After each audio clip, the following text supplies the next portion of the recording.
Hey guys, it's Miss Turner here. I am coming to you today with something that I am super excited about. I have decided to start doing a virtual read aloud with you guys. So, what that means is I'm going to video myself reading to you guys every day. I'm going to try to read one or two chapters each day and upload it for you all. If you're in my homeroom, you know that I love to read aloud. We were in the process of reading the Martin Luther King biography. Unfortunately, we didn't get to finish it, and that book is still at school. So when we do go back to school, we will finish that. But for now, I have a new book for us to start. Um, I went into my room here that has all of my books here at home, and I looked through my collection, and I picked out a super special book. And the book is called How to Steal a Dog. Now, you can probably guess why this book caught my eye. You guys know how much I love dogs. I have been spending a lot of time with my two dogs here at home since we've been out of school. So, this story, I've started reading it and it's super cool. It's actually not teaching you how to steal a dog, okay? That's kind of what I thought at first, and I was like, I don't think I can read that to the kids, but it's not teaching you how to steal a dog. It's actually a story about a girl about your all's age who will do anything it takes to help her family when they're in need. So I don't want to tell you too many details. Um, I think it's going to be a really fun book for us to read together, so I'm super excited. So today I'm going to start with chapter one. The title is How to Steal a Dog by Barbara O'Connor. And let's see. How to Steal a Dog. Chapter 1. The day I decided to steal a dog was the same day my best friend, Luann Godfrey, found out I lived in a car. I had told Mama she would find out sooner or later, seeing as how she's so nosy and all. But Mama had rolled her eyes and said, "Just get on up there to the bus stop, Georgina, and quit your whining." So that's what I did. I stood up there at the bus stop, pretending like I still lived in apartment 3B. I pretended like I didn't have mustard on my shirt from the day before. I pretended like I hadn't washed my hair in the bathroom of the Texaco gas station that very morning.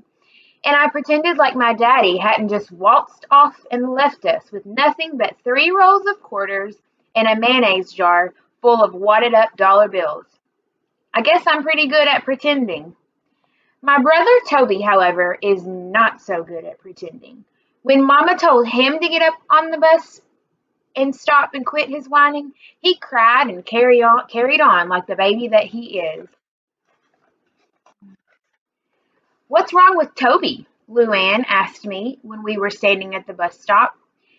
He has an earache," I said, trying as hard as anything to look like my life was just as normal as could be, instead of all crazy like it really was. When I saw Luann's eyes narrow and her lips squeeze together, I knew her nosiness was about to irritate me. "Sure enough," she said. "Then how come your mama is making him go to school?" She kept looking at me with that squinty-eyed look of hers, but I didn't let on that I was irritated. I just shrugged and hoped she would hush up about Toby. She did, but then she went and turned her nosy self loose on me. "No offense, Georgina," she said, "but you're starting to look kind of unkempt."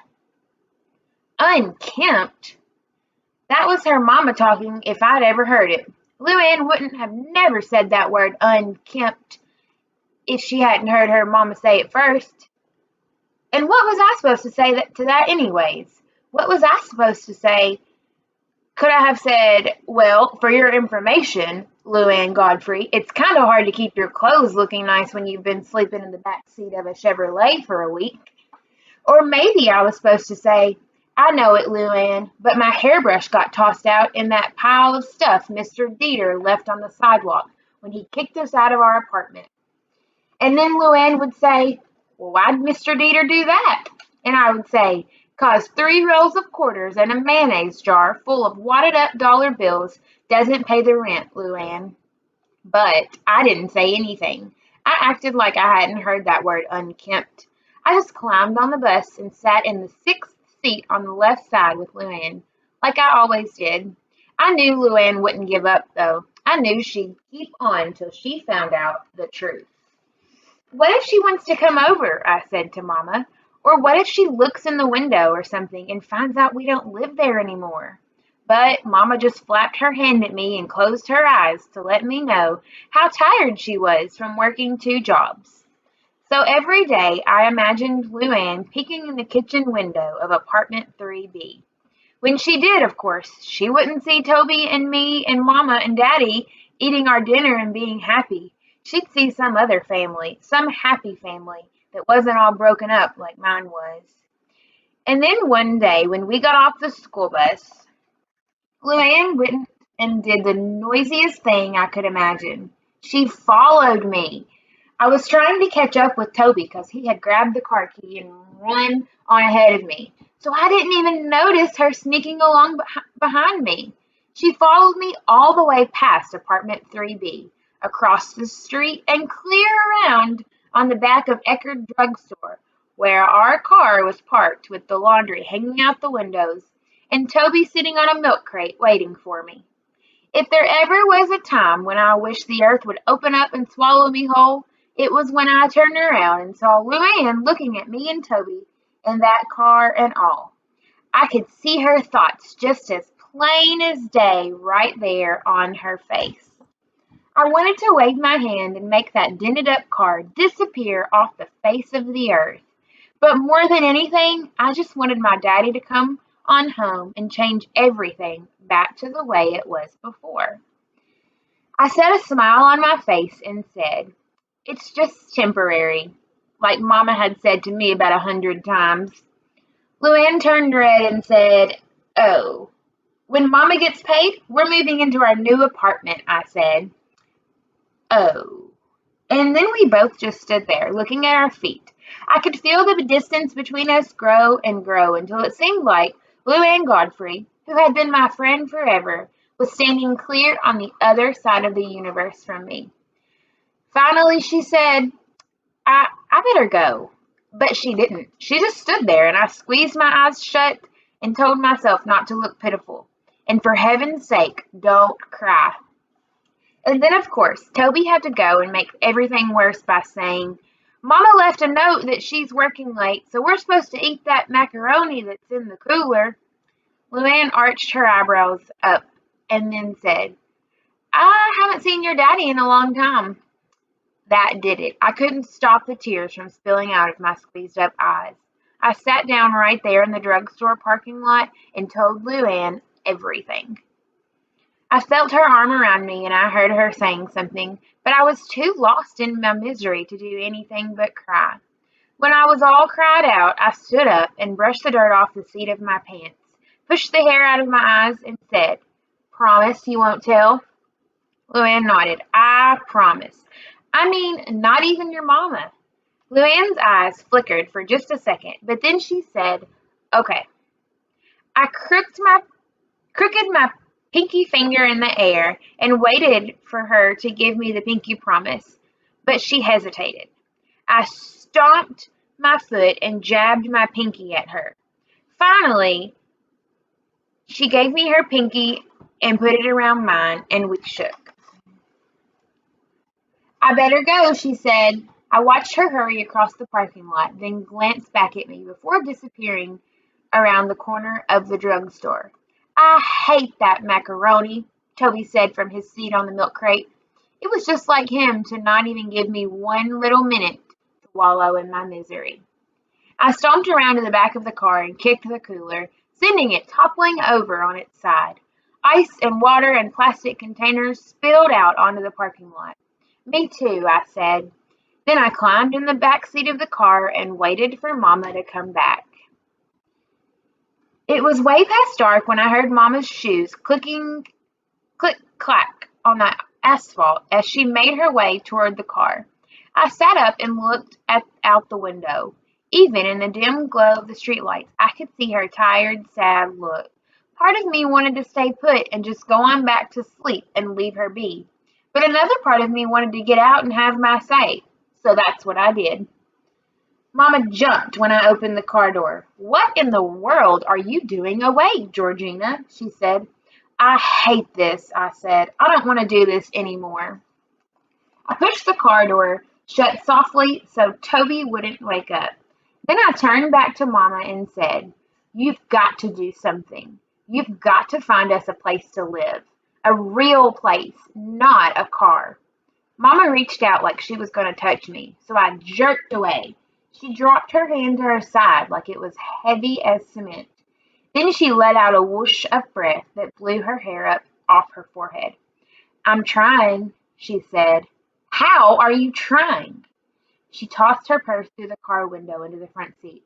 "I just am, okay, Georgina?" "But how?"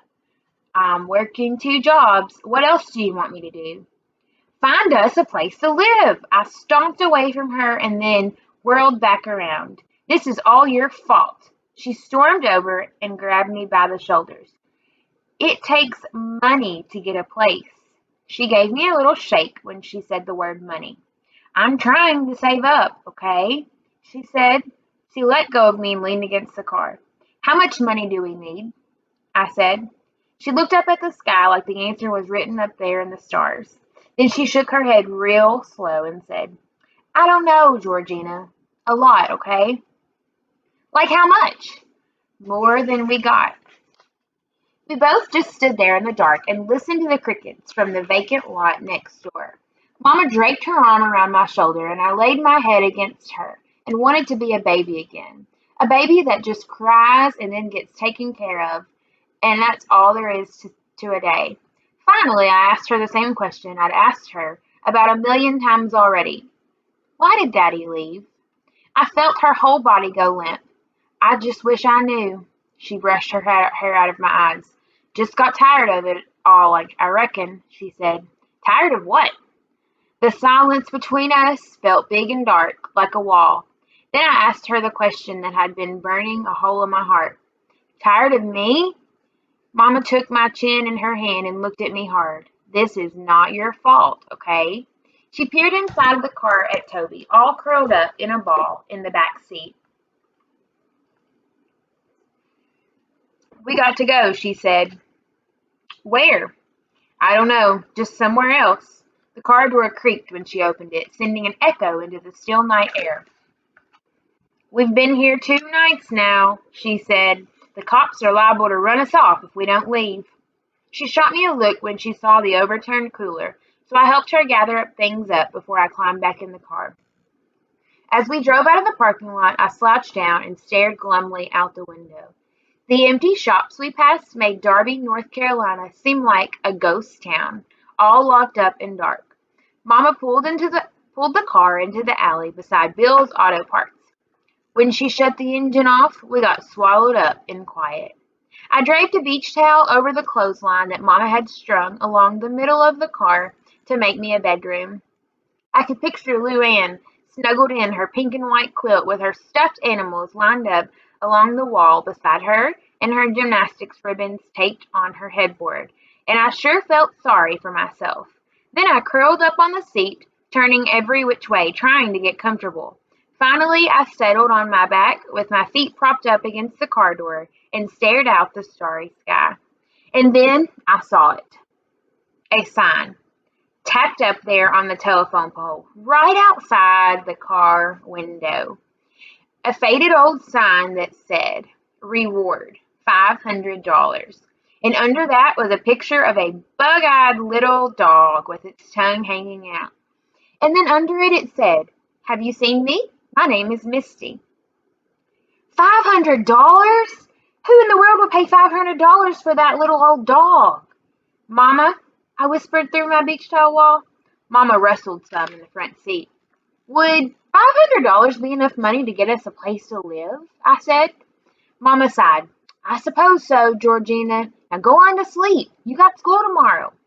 I looked up at Misty and my mind started churning. What if I could find that dog? I could get that money and we could have a real place to live instead of this stinking old car. But that dog could be anywhere. I wouldn't even know where to look. Besides, that sign was old. Somebody had probably already found Misty and got that $500 anyway. I stared out the window at the sign, thinking about Misty and wondering if there were other folks out there who might just pay money for their lost dogs. And that's when I got a thought that made me sit up so fast, Toby mumbled in his sleep and Mama hissed, "Shh." I folded my legs and lay back down in my beach towel bedroom. The damp car smelled like greasy French fries and bug spray. I closed my eyes and smiled to myself. I had a plan.